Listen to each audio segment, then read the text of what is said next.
Welcome to ला बाजार। मैं हूं आदिल जिलानी। भारतीय वजीर आजम नरेंद्र मोदी ने 500 और 1000 रुपए के करेंसी नोट्स पर बैन लगाकर पूरे भारत को हैरान किया है। एक ड्रामेटिक मूव है और पूरा भारत सख्ते में आ गया है। बुनियादी नुकता यही है कि जाली करेंसी नोट्स, लूट खसूट का जो माल और इसके अलावा जो करप्शन है, जो काला धन है, उसको कंट्रोल किया जाए। भारतीय इकोनॉमी में तकरीबन 25% हिस्सा काले धन का है। भारत की इकोनॉमी का साइज 2.3 ट्रिलियन डॉलर है, तो लगभग 500 अरब डॉलर। तो व्यूअर्स, 500 अरब डॉलर की जो इकोनॉमी है भारत के अंदर, उसको कंट्रोल करने के लिए नरेंद्र मोदी साहब ने जाली करेंसी के नोट्स पर बैन लगाया है। बुनियादी नुकता यही है कि क्या पाकिस्तान में जो जाली करेंसी नोट्स हैं, जो 5000, 1000 और 500 के जो करेंसी नोट्स हैं, उस पर पाबंदी लगनी चाहिए या नहीं। जो काला धन है वो इसकी वजह से उसकी रेल पेल ज्यादा होती है, एक जगह से दूसरी जगह मुंतकिल होता है। उसकी मिसाल हम आपको देंगे कि 5000 का नोट, उसको आप मल्टीप्लाई कर लें 100 नोटों के साथ, तो ये 5000 का नोट बनता है 5 लाख का। तो 5000 के नोट जिसकी एक गड्डी 5 लाख की बनती है, उसको एक जगह से दूसरी जगह मुंतकिल किया जा सकता है। इसी तरह पाकिस्तान में 40,000 का प्राइस बॉन्ड भी एग्जिस्ट करता है। इसको अगर आप जरब दे दें 100 के साथ, यानी 40,000 के प्राइस बॉन्ड्स अगर आपके पास 100 हैं, तो उसका मतलब है आपके पास 40 लाख रुपए हैं। कोई आपसे ये नहीं पूछेगा कि ये 40 लाख रुपया आपने जायज तरीके से कमाया या नाजायज तरीके से कमाया, क्योंकि वो फिर सिस्टम का हिस्सा हो जाता है। 10 गड्डियां अगर आपके पास 40,000 के प्राइस बॉन्ड की हैं, तो 4 करोड़ रुपया आपने अपना काला धन वाइट कर लिया। तो ये इतनी बड़ी सोर्स है पाकिस्तान में करप्शन, लूट खसूट और काले धन को सफेद करने की, कि जिसकी मिसाल कहीं नहीं मिलती। तो बेस पॉइंट ये है कि दुश्मन मुल्क का जहां हम एक तरफ सरहदों पर मुकाबला कर रहे हैं, उसका मुकाबला हमने मईशत के महाज पर भी करना है। तो अगर दुश्मन मुल्क से कोई चीज हम सीख सकते हैं और उसको सीख कर उसी के खिलाफ इस्तेमाल कर सकते हैं, तो ये ज्यादा बेहतर स्ट्रैटेजी होगी। तो ये प्राइस बॉन्ड, जो बड़े बड़े प्राइस बॉन्ड्स हैं, जो बड़े बड़े नोट हैं 5000 के, 1000 के और इसके अलावा 500 के, उस पर बैन लगना चाहिए। और ये जो स्टैटिस्टिक्स हैं वो ये बता रहे हैं कि पाकिस्तान के अंदर 6000 अरब रुपए के प्राइस बॉन्ड्स गर्दिश कर रहे हैं। 6000 अरब रुपए के प्राइस बॉन्ड। तो कंसीडरिंग द फैक्ट कि पाकिस्तान की मईशत का साइज इतना बड़ा नहीं है, लेकिन फिर भी 50% हमारी जीडीपी इस काले धन पर मुनहसर करती है। तो इस 6000 अरब रुपए के काले धन को कंट्रोल करने के लिए, जो सिर्फ करेंसी और इसके अलावा प्राइस बॉन्ड के अंदर एग्जिस्ट करता है, उसके लिए हमें तगड़े कवानीन चाहिए, तगड़ी हमें पॉलिटिकल विल चाहिए, और सबसे अहम बात कि उसकी इन्फोर्समेंट भी हमें नजर आए। तो पाकिस्तान के अंदर अगर हम 50% जीडीपी को टारगेट करना चाहते हैं, तो वो अमीर और गरीब के दरमियान जो बड़ा गैप है उसको बहुत ज़्यादा कम कर सकता है। और ये कोर इशू है जिसकी वजह से पाकिस्तान में ना तो गुर्बत ख़त्म हो रही है, ना महंगाई ख़त्म हो रही है, ना करप्शन ख़त्म हो रही है, और ना हम दहशतगर्दी पर बेहतर तौर पर काबू पा रहे हैं। सो इस फैक्टर को अगर हम बेहतर तौर पर एड्रेस कर लें, तो मसाइल बेहतर तौर पर हल हो सकते हैं। अभी हम चलेंगे कराची के बाजारों में और वहां पर हम कराची की पब्लिक की राय आपके सामने रखते हैं कि क्या 5000, 1000 और 500 के करेंसी नोट्स और 40,000 के प्राइस बॉन्ड्स पर बैन लगना चाहिए या नहीं। कराची की आवाम क्या कहती है, आइए जानते हैं।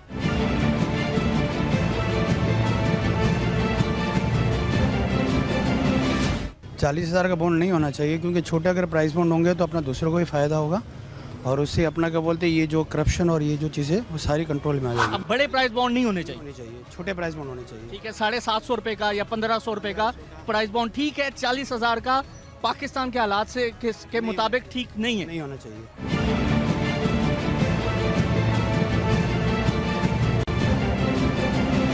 भारत में तो बड़े बड़े जो करेंसी नोट्स हैं उसको ख़त्म कर दिया, बड़े प्राइस बॉन्ड भी आप ख़त्म करने जा रहे हैं। पाकिस्तान को आप कैसे देखते हैं? बड़े नोट, बड़े करेंसी नोट 500 के, 1000 के, 5000 के, और जो प्राइस बॉन्ड है 40,000 का, 25,000 का, ये होने चाहिए? ये नहीं होने चाहिए। 5,000 वाले में करप्शन हो रहा है। बड़े नोट होने से जो है ना, एक तरीके से जो माफिया है, जो बड़ी बड़ी डीलिंग करती है, करोड़ों की जैसे लेन देन कर रही है मकानों की, तो वो अपनी गाड़ी में डाल लेते हैं 2-2 करोड़ रुपए, पता ही नहीं चलता। बड़े जो नोट हैं वो ख़त्म करने से करप्शन कंट्रोल हो सकती है। इटली में देखें लीरा कितना इतना मुश्किल होता है, इतनी हैवी ड्यूटी किसी को देते वक्त आदमी सोचेगा कि यार 2 करोड़ तो अगर आप 40,000 या 50,000 का अगर नोट बनाते हैं तो बड़े आसानी से लिफाफा अंदर चला जाता है, और जब एक लंबी चौड़ी अमाउंट निकलेगी तो वो नज़र आएगी। तो बड़े नोट होने चाहिए, लेकिन छोटे भी अपनी जगह। तो आप समझते हैं कि भारत में ये जो स्टेप हुआ है नरेंद्र मोदी साहब ने लिया है, बड़े नोट खत्म किए हैं, तो प्राइम मिनिस्टर नवाज शरीफ साहब को भी अब इस पर गौर करना चाहिए कि बड़े नोट खत्म करें, छोटे नोटों की वैल्यू बढ़ाएं, करप्शन को कंट्रोल करें, ताकि गरीब बंदे का भला हो और पाकिस्तान का भला हो। ये बिल्कुल सही है, आपने सही बताई ये बात कि छोटे नोट रहने चाहिए, बड़े नोट भी अपनी जगह, लेकिन उसका इस्तेमाल फिर गलत भी हो सकता है। ठीक है, बहुत शुक्रिया। कुछ और लोगों की ओपिनियन लेते हैं और देखते हैं कि कराची की जो पब्लिक है, कराची का जो शहरी है, वो इसको कैसे देखता है। तो मेरे ख्याल से तो नहीं होना चाहिए, नहीं होना चाहिए। छोटे आदमी के लिए छोटे बॉन्ड होने चाहिए। तो बड़े प्राइस बॉन्ड का आपको क्या फायदा है? नहीं, हमारे को तो कोई फ़ायदा नहीं, हम तो सेल करते हैं। एक प्राइस बॉन्ड पे कितने पैसे मिलते हैं आप? 200-250 रुपये मिल जाते 200-250 रुपए मिलते हैं। तो ज्यादातर आपके पास कौन लोग आते हैं बड़े प्राइस बॉन्ड लेने? हैं। छोटे बड़े लोग हमारे पास नहीं आते बड़े बॉन्ड।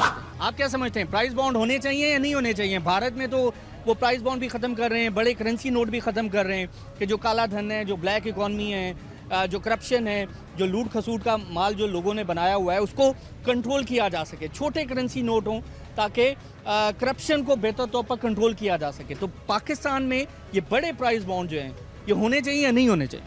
सब होना चाहिए। इससे पाकिस्तान में एक ही तो है वो चीज़ है जिससे इनाम लगता है और सबको फ़ायदा होता है। बाकी इसके अलावा कोई वो नहीं है कि बंदा पैसे वाला बन जाए या करोड़पति बन जाए। 40,000 वाले बॉन्ड में इनाम लगेगा तो ही बंदा करोड़पति बनेगा, ऐसे नहीं बन सकता। नहीं, लेकिन इसमें ये भी हमने देखा है कि जो बड़े लोग हैं, जो अमीर तबका है, उसने 10 नोट ले लिए 40,000 के, 100 नोट ले लिए, तो एक बहुत बड़ा अमाउंट, करोड़ों रुपए का अमाउंट उसने अपने पास सेव कर लिया, और वो उससे सिस्टम पूछता नहीं है कि ये काला धन है या आपने जायज़ पैसा बनाया है। तो यहाँ करप्शन का माल, करप्शन का पैसा बहुत सारा स्टॉक हो जाता है और पता नहीं चलता। तो ये इशू भी तो है। ये सियासतदान और ये सब वो करते हैं, बाकी हर आदमी वो नहीं कर सकता।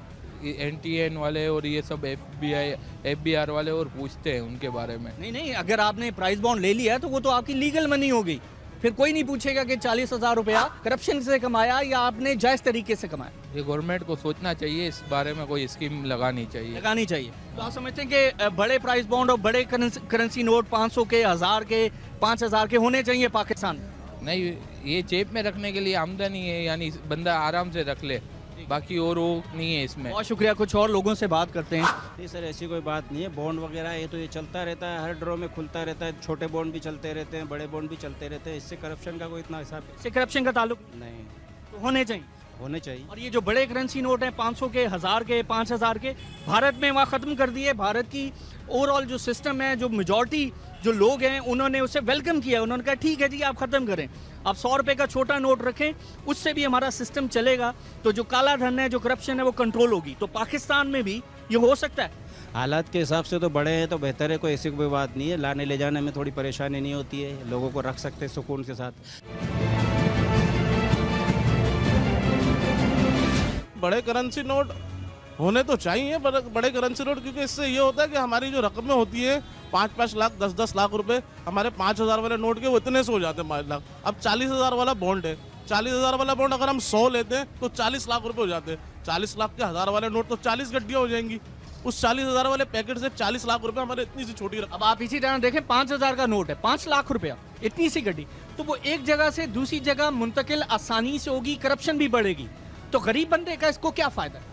गरीब बंदे का क्या फायदा? गरीब बंदा बस यही है, मैं बड़े नोट लेके रख के कोई। सर, यही तो हम बात कर रहे हैं ना कि इन बड़े नोटों का फायदा तो अमीर तबके को है, और वो करप्शन भी करता है, वो 2 नंबरी भी करता है और निज़ाम को भी ख़राब करता है।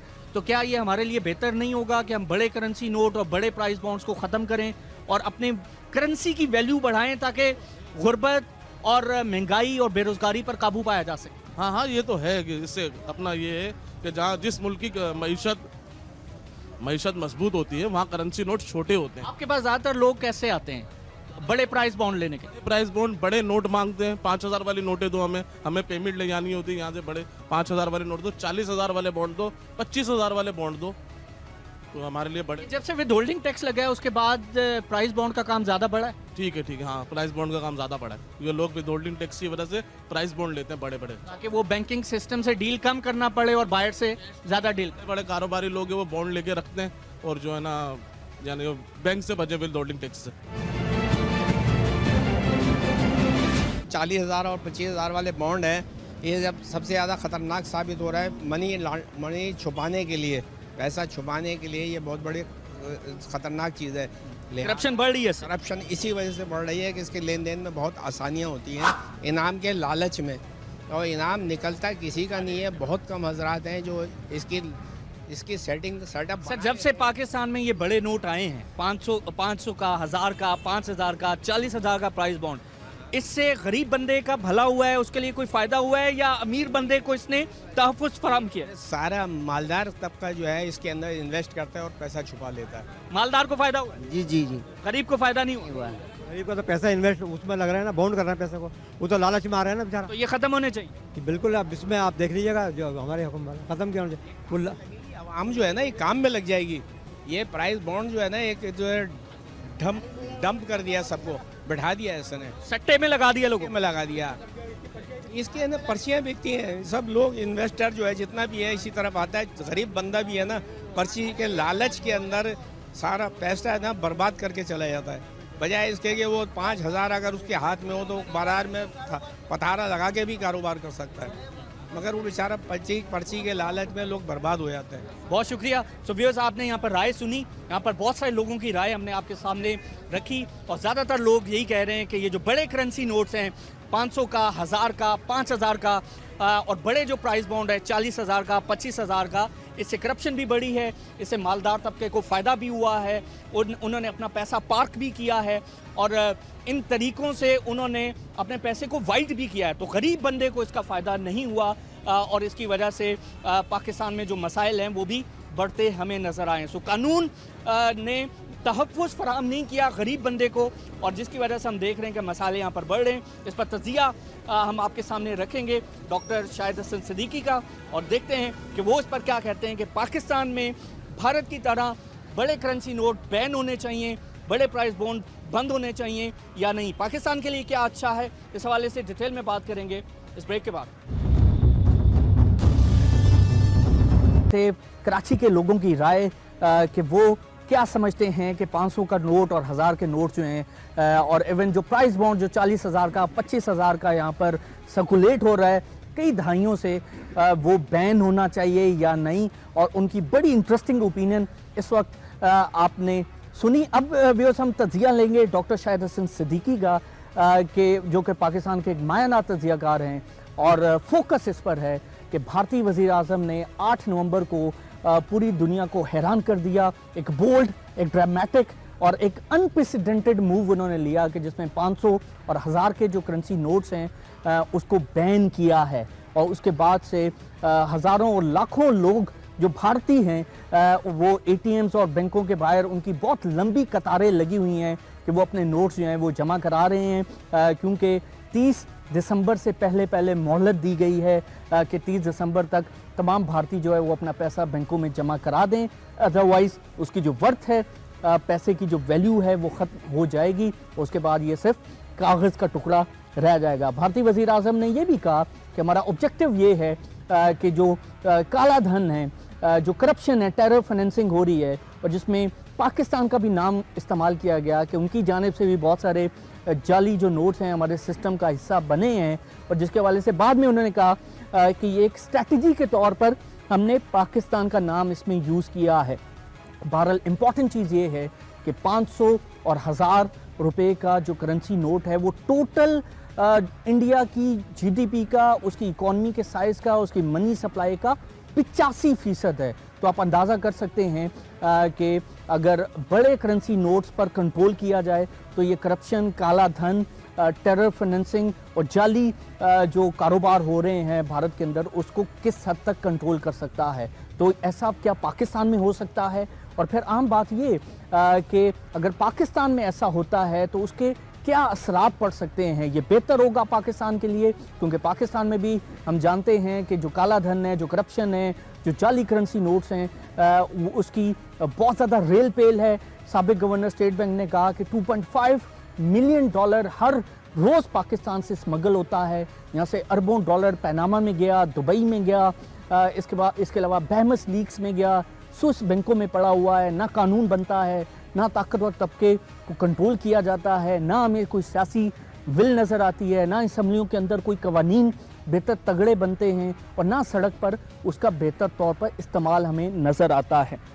तो ऑब्जेक्टिव ये है कि आया ऐसा पाकिस्तान में हो सकता है, और अगर हुआ तो उसके कितने मस्बत असरात पड़ेंगे, क्योंकि भारत में जो काले धन का जो साइज़ है वो तकरीबन 500 अरब डॉलर है, और पाकिस्तान में तकरीबन 150 से 200 अरब डॉलर है। तो पाकिस्तान से दुगना साइज़ है काले धन की मईशत का भारत के अंदर, और पाकिस्तान में ये नंबर जो है वो आधा है, लेकिन पाकिस्तान की मईशत के लिहाज से बहुत बड़ा है। तो व्यूअर्स, इस हवाले से हम तजिया लेते हैं, डिटेल में हम इसको डिस्कस करेंगे, हम समझेंगे, हम इसको एनालाइज भी करवाएंगे डॉक्टर साहब से, और ये भी जानने की कोशिश करेंगे कि ऐसा आज तक नहीं कि ये इतना ज़बरदस्त फैसला है जिससे भारत की मईशत को कई हज़ार अरब रुपया उनको इजाफी आमदनी होगी टैक्सों की मद में, काले धन का हजम कम होगा, और भारत की मईशत को बहुत फ़ायदा होगा, जिससे आवाम को मुस्तफ़ीद होंगे। लेकिन करप्शन का इससे कोई ताल्लुक़ नहीं है, वो लीपापोती के लिए किया है उन्होंने। करप्शन के और बहुत से तरीके होते हैं, और जो पाकिस्तान पर इल्ज़ाम लगाया है वो उनकी रिवायती शरंगेज़ी है कि पाकिस्तान जाली नोट के ज़रिए वहाँ पर दहशतगर्दी की फाइनेंसिंग करा रहा है। ख़ुद मैंने अब से कुछ साल पहले ये लिखा था कि भारत जाली नोटों के ज़रिए पाकिस्तान में दहशतगर्दी करा रहा है, इसलिए हमें ये फैसला करना चाहिए। ये मेरा रिकॉर्ड पे मौजूद है, और कोई 10 साल से मैं ये कह रहा हूँ कि ये आप प्राइस बॉन्ड का ड्रामा ख़त्म करें, ये काले धन का है। बुनियादी चीज़ ये है कि भारत ने ये जो ज़बरदस्त कदम उठाया है, उससे पहले अगर आप देखें तो उन्होंने एक टैक्स एमनेस्टी स्कीम का इजरा किया, जो इससे सिर्फ 8 दिन पहले ख़त्म हुई थी। एक सिस्टमेटिक प्लानिंग है, और उसमें उन्होंने ये कहा कि आप 45% टैक्स दें तो आपको फिर हम माफ़ी मिल जाएगी काले धन के ऊपर। हमने इसके मुकाबले में देखें आप तो 2% मांगा 45 के बजाय, अब वो नाकाम हो गए, इसलिए कि पाकिस्तान में फ़ौजी हुकूमत हो, मुनिहाद जमहूरी हुकूमत हो, वो पहला फ़र्ज़ ये समझती है कि आके टैक्स एमनेस्टी दे दे ये। और एक पाकिस्तान में मुस्तकिल ऐसा कानून है, इनकम टैक्स ऑर्डिनेंस 111(4), जो कि एक मालियाती एनआरओ है, जिसके लिए आप मुस्तकिल अपना काले धन को सफ़ेद कराते रहें और करता होता चला जाएगा। और यहाँ तो तकरीबन मुझे याद पड़ रहा है क्योंकि 8 या 9 एमनेस्टी स्कीम्स आई हैं और सब नाकाम हुई। सारी नाकाम इसलिए हुई कि उनको पता था 2% पे लोग नहीं देते, इसलिए कि 2% से आप 111(4) इनकम टैक्स ऑर्डिनेंस से भी करा सकते हैं। तो उनको ये पता है आइंदा भी आनी है, तो ये तो उनको ये गठजोड़ एक पाकिस्तान में हो गया है। मगर जो चीज़ आपको मैं हैरान की बात बता रहा हूँ वो ये है कि कितना कॉन्फिडेंस है पाकिस्तान के लोगों में कि 2% जो टैक्स का हदफ रख लिया है, ये तो बहुत ज़्यादा, ये क्या कर दिया आपने, उसमें कहाँ भी ज़्यादा है। IMF ये कहता है कि आपका हदफ 7,000 अरब होना चाहिए, मैं ये कहता हूँ ये 8,000 और अरब होना चाहिए।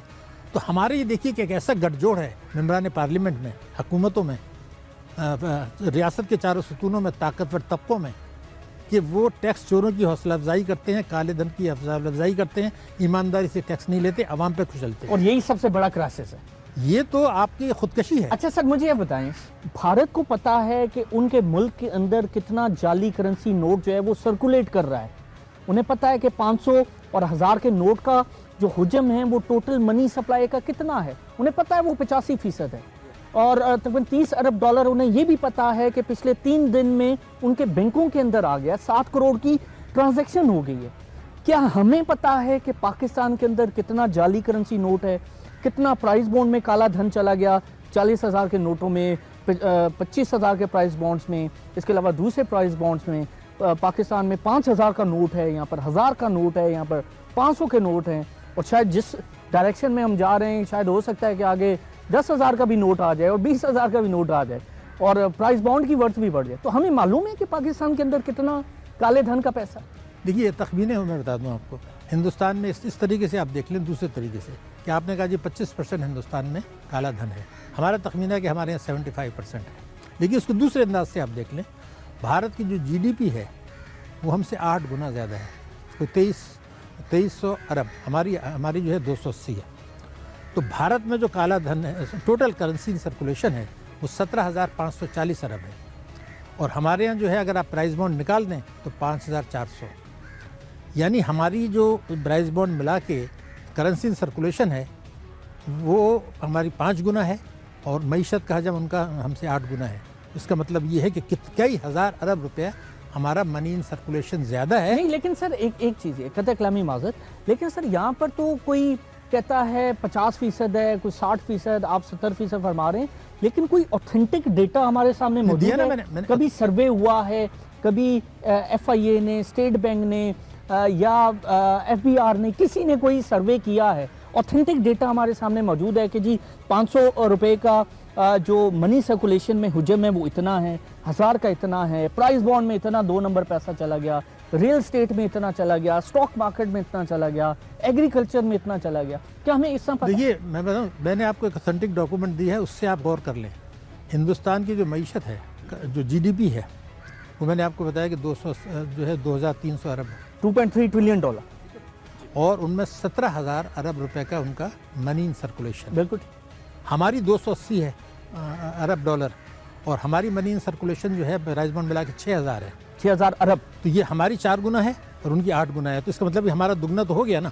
तो अगर वो 25% है तो आपका 50 से ऊपर तो ये हो गया। बिल्कुल ठीक। तो ये तो ऑथेंटिक है ना, इसमें तो कोई शुबे की बात नहीं है, ये ऑथेंटिक है।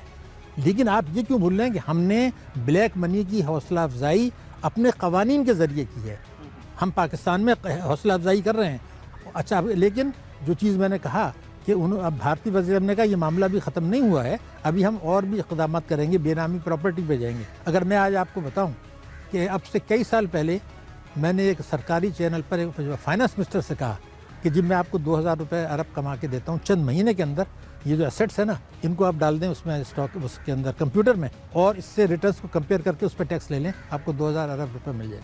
तो उसने कहा जी हमें हुकूमत में रहना है, हम तो GST नहीं लगा सकते, हम ये क्या करेंगे। तो इसी तरीके से मुशर्रफ आया, उसने एक साजिश की और ये कहा कि जी हमने आदमी भेजे थे फौजी, उन्होंने वापस कर दिया दुकानदारों ने। अरे भाई, वो 1 अरब आदमियों से निमट रहा है मोदी, जो इलेक्शन के जरिए आया है।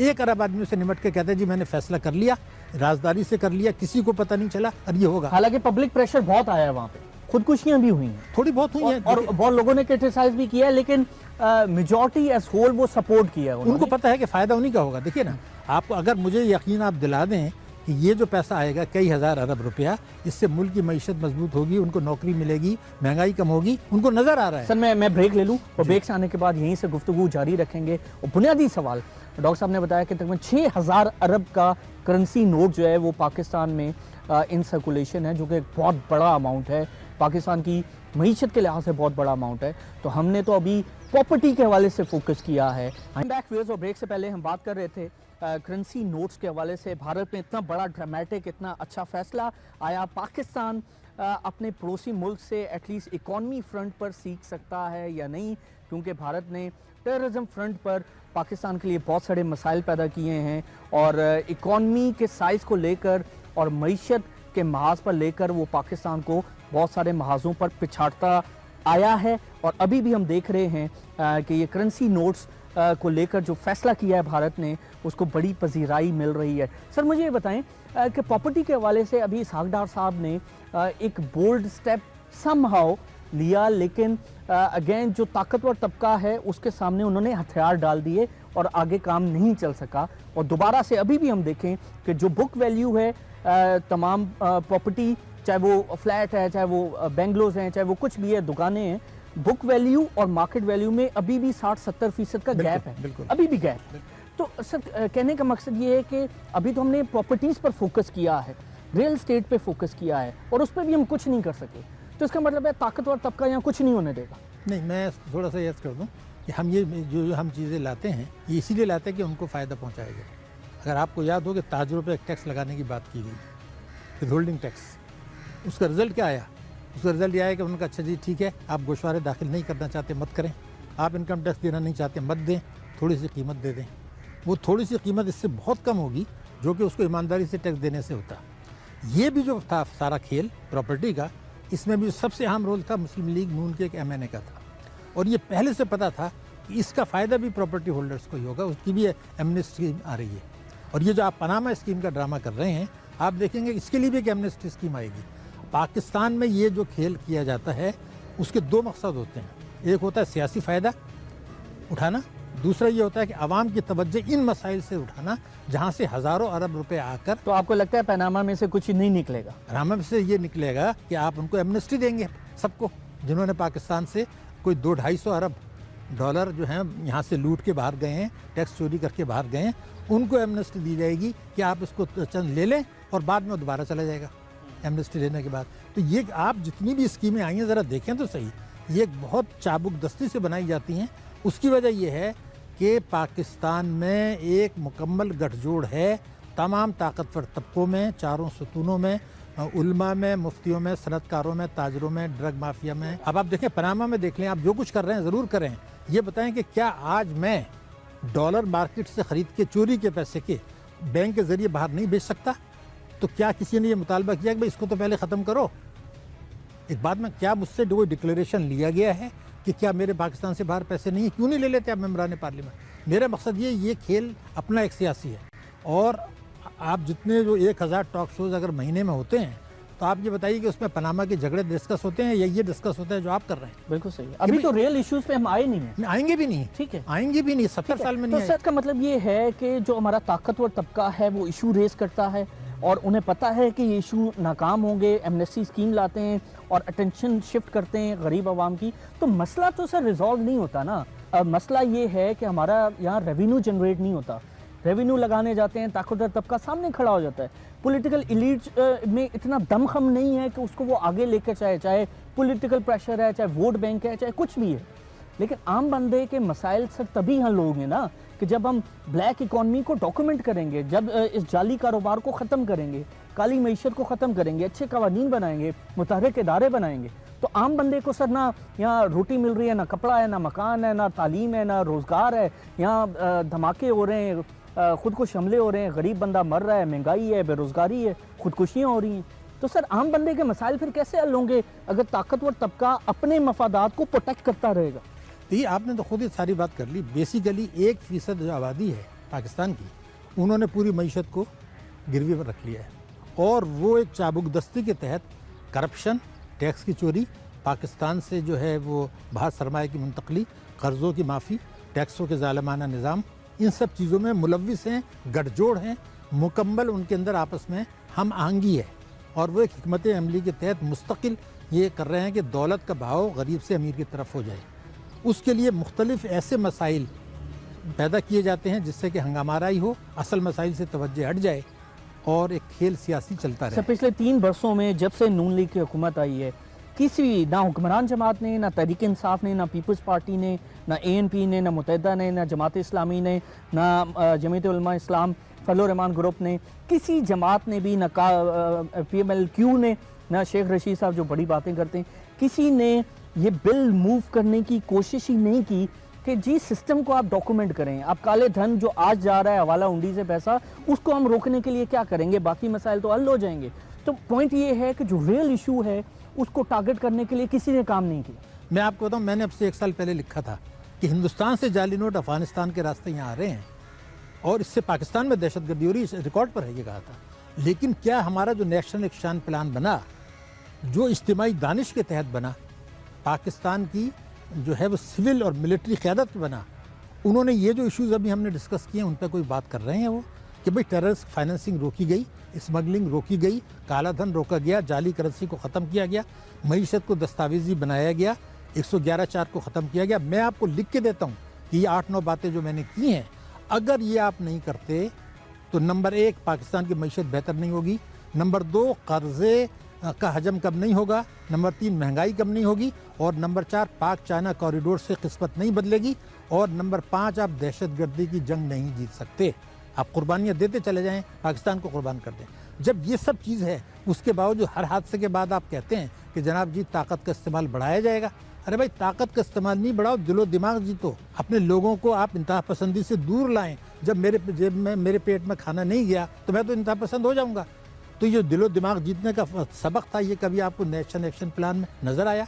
पाकिस्तान एक ऐसा मुल्क है जिसके पास इतनी कैपेसिटी है कि वो भारत से ज़्यादा तेज़ रफ्तारी से तरक्की कर सकता है, लेकिन ये गठजोड़ जब आपका हो जाता है और उसकी तरफ किसी की तवज्जो नहीं है और सब अपना अपना खेल कर रहे हैं जो आज आपको नजर आ रहा है। सर आप जो फरमा रहे हैं, सर अब मुझे ये बताएं ये कितना ज़रूरी है कि एक तगड़ी पॉलिटिकल विल के तहत इन तमाम मसाइल को हल करने के लिए एक अच्छा पैकेज लाएं कि जिसमें जाली करेंसी नोट, काला धन, इकॉनमी को डॉक्यूमेंट करना और अच्छा रिफॉर्म ओरिएंटेड पैकेज वो लाया जाए मियाँ साहब की जानिब से, हुकूमत की जानिब से, कितना ज़रूरी है? देखिए, पहली चीज़ मैं बता दूं कि हमें मोदी को कॉपी करने की कोई ज़रूरत नहीं है। हमारे पास इससे अच्छा मॉडल मौजूद है। मैंने भी लिखा है उसको, कोई 1 दर्जन दफ़े लिखा है, कोई 10 साल से लिखा सर है। सीखते ही नहीं है ना? नहीं, सीखे हुए हैं, नहीं है सीखे हुए हैं, वो नहीं करेंगे, वो उनका अपना मुफाद मजरू होता है। हमारे तमाम फैसले 1% आबादी के नाजायज़ मुफादात के तहफ़्फ़ुज़ के लिए हैं। आज मैं आपको बता दूं, पहले इस वक्त जो नोट्स मनसूख किए जाते हैं ये एक फ़ैसला अचानक होता है। इस वक्त ये ऑप्शन नहीं है पाकिस्तान के पास, बिल्कुल नहीं करें, नाकाम हो जाएगा। क्यों नहीं है ऑप्शन? क्यों नहीं है भाई? मेरी बात सुने, मैं डॉलर निकल जाएगा। मैं क्या डॉलर बना एक फेयर तो ये है हमेशा। नहीं, मैं आपको यहाँ पर ऑफिशियल जो है हमें बताते हैं FBR के और दूसरे फाइनेंस मिनिस्ट्री में जो मौजूद हैं या इससे पहले जो ब्यूरोक्रेट है वो कहते हैं कि जी आप ये काम करने जाएंगे, जो पॉलिटिकल एलीट अपना पैसा बाहर निकालेगी, डॉलर गिरेगा, गरीब बंदे पे प्रेशर आएगा, इंपोर्ट्स महंगी होंगी। उन्होंने क्यों नहीं निकाला? इंपोर्ट्स महंगी होंगी तो इसलिए हमें ये नहीं करना है। धोखा देते हैं, आपको धोखा दे रहे हैं। वहाँ क्यों 1 अरब की आबादी ने क्यों नहीं कर ली? देखिए मैं आपको इसका तरीका क्या है। एक काम सिस्टम के तहत होता है, अपने मॉडल के तहत होता है। मैं आपको तरीका बता रहा हूँ। सर वहाँ भी सिस्टम के तहत नहीं हुआ ना? सिस्टम के तहत हुआ है। उन्होंने अचानक ये कदम उठाया? नहीं, उन्होंने टैक्स एमनेस्टी स्कीम पहले लेकर आए। देखिए ना, मैं ऐसा नहीं, बेवकूफ़ नहीं है वो। 45% उन्होंने टैक्स लिया है, 9.8 अरब डॉलर की काला धन उन्होंने लिया है। 8-9 अरब डॉलर फिर लिया ना उन्होंने। हमें ये करना है, मैं आपको बता दूं, स्टेप वाइज। फौरन पहला 111(4) को मनसूख कर दें कि बाहर से रेमिटेंस आती है, एक ड्राइवर जो है मुझे $1 मिलियन भेज देता है, कोई पूछ नहीं सकता। इसको आज आप ख़त्म करें अगर आप में हिम्मत है। दूसरा काम यही करें कि 3 महीने के अंदर पाकिस्तान में बैंकों के डिपॉजिट जो 50,000 रुपये से ज़्यादा के हैं, पाकिस्तान में जो है वो 500 गज से ज़्यादा की कुछ 26 लाख प्रॉपर्टीज़ हैं शहरों में। सिर्फ आपके रिटर्न ही 11 लाख आ रही हैं, उनको डॉक्यूमेंट करें।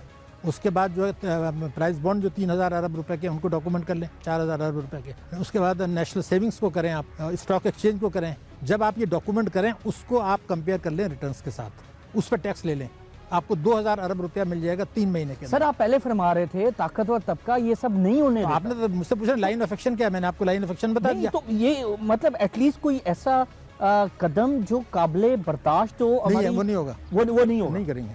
इसलिए कि आवाम को भी उन्होंने करप्ट कर दिया है। वो 5 रुपये रिश्वत ले रहा है, कोई 10 रुपये रिश्वत ले रहा है, कोई ठेले वाला रिश्वत दे रहा है जब पुलिस वाले को, तो वो ठेले वाला भी तो कुछ ब्लैकमेलिंग करेगा ना।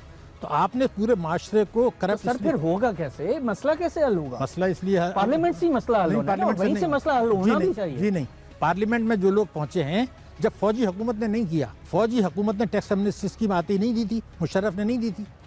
प्रॉपर्टी, उसने तो प्रॉपर्टी पे भी टैक्स एमनेस्टी दे दी थी। यानी जो आदमी को बिल्डिंग 17 फ्लोर की इनविजिबल एसेट नजर आ रहा है उसको, तो जो जिस मुल्क में प्रॉपर्टी को इनविजिबल डिक्लेयर करके एमनेस्टी दे दी जाए, फौजी हुकूमत, और वो कहता है जी मुझसे दुकानदारों ने मार के भगा दिया, इनको ताजिर मार के भगा देते हैं जिनसे ये मिले हुए थे। बात ये नहीं है, बात ये है कि सारी चीज़ें हो सकती हैं, आवाम का दबाव नहीं है, क्योंकि उनको ये पता है कि जो आज हुकूमत के ख़िलाफ़ मुहिम चला रहा है वो भी उतना ही करप्ट है, वो भी उतना ही ताकतवर के साथ मिला हुआ है। उसके दाएं बाएं जो लोग बैठे हैं वही हैं जो टैक्स चोरी करते हैं, कर्जे माफ़ कराते हैं, एग्रीकल्चर टैक्स नहीं लगने देते। तो एक चोरों का एक 1%। तो सर अगर हम स्टेप वाइज चलें, देखिए कंप्लीट पैकेज आना एज स्टूडेंट ऑफ इकोनॉमिक्स मुझे भी लगता है बहुत मुश्किल है यहाँ पे। तो अगर हम स्टेप वाइज चलें लेकिन जिस डायरेक्शन में चलें वो कितना आम है कि एटलीस्ट हम प्राइस बॉन्ड से शुरू कर लें कि ठीक है जी 250-200 अरब रुपया जो नेशनल सेविंग में आता है या प्राइस बॉन्ड में आता है, आप पहले उसको टारगेट कर लें कि 40,000 का बॉन्ड आप ख़त्म करें। किसी ने भी अगर किसी को रिश्वत देनी है वो एक बॉन्ड उसको दे दे, 40,000 जो रुपया है, 40,000 रुपया वो उसको वो इस्तेमाल कर सकता है, वो उसे रिश्वत के तौर पे यूज़ कर सकता है, उसे कुछ भी कर सकता है। उसके 10 बॉन्ड ले ले 4 लाख रुपया, उसके 20-30 लाख जो इलीगल इमिग्रेंट्स हैं अमेरिका के अंदर, उनको वो निकाल बाहर करेंगे। इससे पहले बड़े बोल्ड स्टेटमेंट वो दिए उन्होंने, और उसी की बुनियाद पर जो लोकल अमरीकी है, जो वाइट अमेरिकन है, उसने उसे उठाकर वाइट हाउस में बिठा दिया है। तो अब आप कैसे देख रहे हैं कि उनका जो प्रेशर पड़ेगा सीरिया पर, अफगानिस्तान में दाइश के खिलाफ, वो हमारी इकॉनमी पर मजीद प्रेशर डालेगा और जिसका खुमियाजा गरीब बंदा भुगतेगा। देखिए इसमें हमारे लिए एक सबक भी है। अगर आप मुझसे देखें ये क्यों जीता है, 2008 में जो अमेरिका में एक फाइनेंशियल क्राइसिस आया था, जो सारी दुनिया में फैला था, सब प्राइम मॉर्गेजेस हुआ, वो सारी दुनिया में फैला था, हम महफूज रहे थे। तो वो का जो बेल आउट पैकेज आया, उसमें उन्हीं चोरों को फ़ायदा पहुंचाया गया जिन्होंने ये बहरान पैदा किया था, जिससे गरीब लोग जो थे और तबाह हो गए। तो वहाँ पर इसने क्या काम किया कि उस निगलेक्टेड अमेरिकन को किया, ठीक है ना, और उसने मीडिया को और दो जो एनालिस्ट सो कॉल्ड होते हैं और सर्वे करने वाले, उनको ख़रीद लिया। अब सवाल ये है कि ये जो ख़रीदा, वो ख़रीदा अपने हिलेरी ने, और इसने क्या काम किया, इस गरीब लोगों को टारगेट किया। तो आप कौम को बताते रहे कि जी हिलेरी जीत रही है। अब पाकिस्तान में जो ये खेल हो रहा है, तो मीडिया को भी ये बात समझनी होगी कि ये जो कुछ हो रहा है, इसमें ये जो करोड़ों अवाम है, ये है साइलेंट मेजोरिटी, जो अमेरिका की साइलेंट मेजोरिटी थी। वो आप इसके प्रोपेगेंडे से मुतासिर नहीं हो रहे, लेकिन इमेज ये दी जा रही है कि जो ताकतवर तबके हैं ये पाकिस्तान के लिए बहुत कर रहे हैं। ठीक है, तो ट्रम्प के आने के बाद गरीब बंदे के मसाइल बढ़ेंगे, चाहे वो दहशतगर्दी फ्रंट पर हो, चाहे वो मईशत के फ्रंट पर हो, गुर्बत हो, महंगाई हो, बेरोजगारी हो। वहाँ पर या यहाँ पाकिस्तान में इमीडिएटली इतना असर नहीं आएगा, ये मैं आपको बता दूँ, हमारे ऊपर टाइम लगेगा। लेकिन ये मैं बता दूं कि पाकिस्तान में जो दहशतगर्दी के खिलाफ अमेरिका की पॉलिसी थी, वो जारी रहेगी।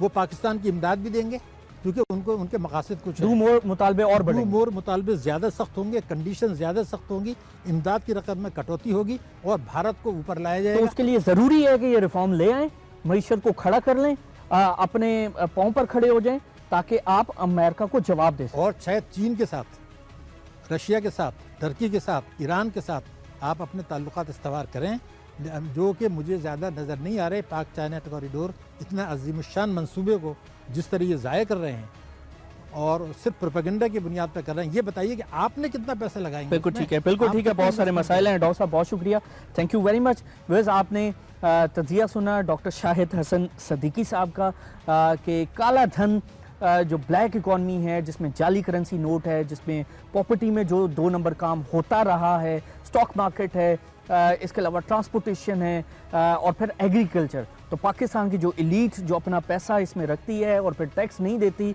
और पाकिस्तान के निज़ाम से ही अयाशी करती है और गरीब बंदे पर उसका बोझ पड़ता है ज़्यादा जब ये टैक्सेस लगते हैं, तो ये निज़ाम ज़्यादा चल नहीं सकता। अभी ट्रम्प साहब के आने के बाद जो डू मोर के मुतालबे और दहशतगर्दी फ्रंट पर जो प्रेशर पड़ेगा, उस प्रेशर की वजह से इमदाद की भी कटौती होगी और पाकिस्तान पर जो एक्सटर्नल फ्रंट पर जो प्रेशर पड़ेगा, उसकी कॉस्ट जो है वो शायद गरीब बंदा ज़्यादा अदा करेगा। तो उसके लिए ज़रूरी है कि वो रिफॉर्म लाई जाएँ जो कि पाकिस्तान की इकॉनमी के लिए अच्छी हैं। पॉलिटिकल विल दिखानी पड़ेगी और मोदी साहब का ये जो फैसला है करेंसी नोट्स के ख़िलाफ़ उसको बैन करने का, उसको हम फॉलो कर लें, अपने पड़ोसी मुल्कों से सीख लें, तो उसमें कोई हर्ज नहीं है। Because we don't have to reinvent the wheel. दुनिया के अच्छे मॉडल्स हमारे सामने हैं और उन मॉडल से सीख कर हम अपनी डायरेक्शन जो है वो दुरुस्त कर सकते हैं। हमारी तरफ से यही कुछ। आदिल चिलानी को इजाज़त दीजिए। अल्लाह हाफ़िज़।